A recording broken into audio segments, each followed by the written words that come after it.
Het fenomeen garage sale is niet nieuw. Bewoners van wijken en straten die hun tweedehands spulletjes te koop aanbieden.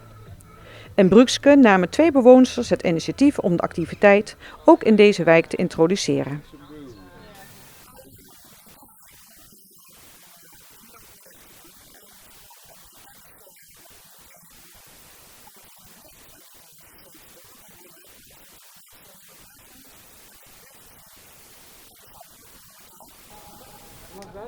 Zondag gaven de Venraayse wijkbewoners glans aan het idee.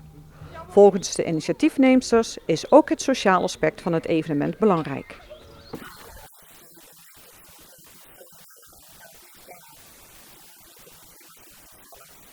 Gerda Wolters is dat met Miranda eens.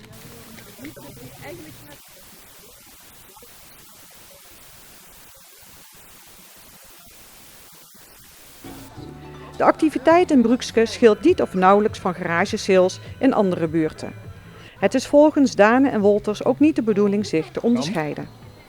Er waren zo'n 50 deelnemers uit een 7-tal straten. Er werd een keur aan tweedehands producten tegen interessante prijzen aangeboden.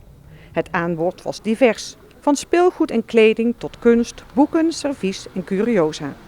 Bewoners stelden hun garage open of verkochten vanuit hun oprit, voortuin en trottoir hun spullen. Gaan Miranda en Gerda volgend jaar iets anders doen?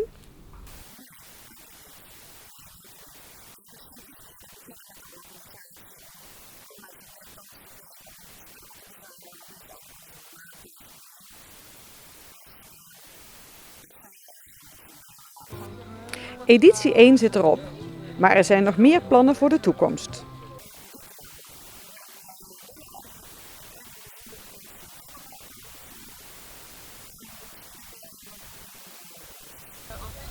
De garagesale is geslaagd. De wijk zette letterlijk haar deuren open voor bezoekers uit Venray en omgeving die tal van producten kochten.